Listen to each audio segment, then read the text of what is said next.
Thank you. Well, I think now you may get the answer to your question on tax competitiveness. EFDD, David Coburn, please. Thank you, Mr. Chairman. It's nice to see Dame Margaret. I haven't seen you since the Barking election a long time ago. Well, it's Get Britain Day again on the Tax Committee.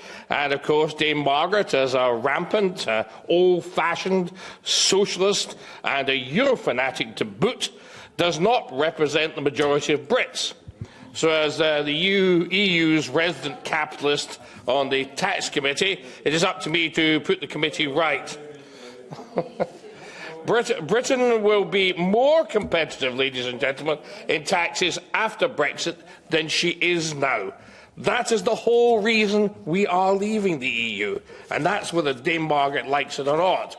Aston, instead of whining about Britain and her overseas territories' tax competitiveness, why don't you join in and try and be more competitive yourselves? You're going to have to, whether you like it in the end, because the world will run ahead of you. I mean, the whole European Union is a protection system for the French, because their command economy cannot compete, and the European Union is a larger model of the French command economy. And it simply doesn't work for France, and it's not working for Europe.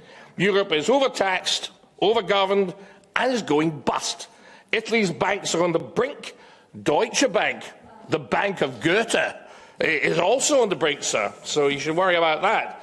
As for putting Britain on the blacklist, most unadvisable, as the City of London is essential for Italian banks and Deutsche Bank, one assumes, and others getting credit. So it's not going to do you any good. It'll do you an awful lot more harm and probably bring the whole house down on your head.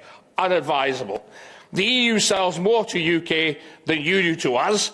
So Berlin and Paris will soon come under major pressure from German and French businesses to do deals with Britain. So, I mean, I hope we leave without a deal, because that's the best thing for Britain, and then you will soon have to come with your begging bowl trying to get a deal, and that's just a fact of life. Also, I explained to Monsieur Barnier in a private meeting, so I can't tell you what he said, but I can tell you what I said, that in the British Constitution, no parliament can bind its successor. So whatever you put in your deals, you can't. Move to the question, please. Well, this is the question. Whatever you put in your divorce agreement, you can't hold us to it, because the next Parliament could just turn it over. So when you say you're going to make sure we are not competitive in tax against the European Union, you're away in another world. You do not understand the British Constitution, and neither does Mr. Barnier. But then he's French. Perhaps you should send someone who does understand the British Constitution to deal with Britain. You might do better. You cannot force us to do this, so there it is. And it also, may I point out, is the duty... Let us use the presence of our speakers and ask the question. Then I will. Here's a good one. Dame Margaret will know this. It is also the duty in British law that company directors are obliged by law to minimise shareholders' tax exposure. We are a free enterprise economy, whether she likes it or not. That's the way it is, and that's the way British law is framed. So, there's nothing wrong in that. Reducing tax is a good thing.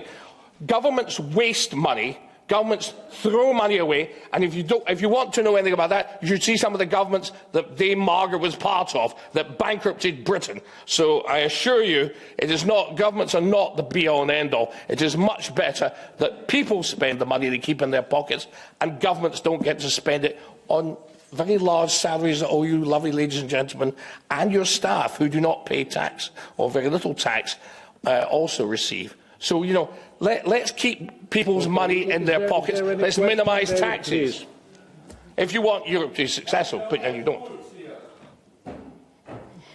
Okay.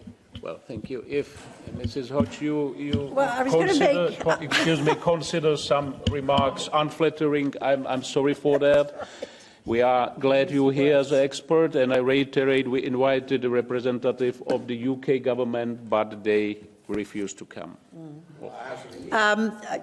I'm reminded the last time I saw this gentleman was when I had an election victory against the British fascists, the British National Party, the leader of the British National Party in 2010. And not only did we defeat him into third place, this was in Nick Griffin in Barking, but we also defeated him in the local authority elections, and they lost every seat they had. So I'm delighted that that was our interaction and that we won. The only other thing I would say, if you want a serious thing, is I think the argument about is tax an effective competitive tool is much more sophisticated than has been suggested.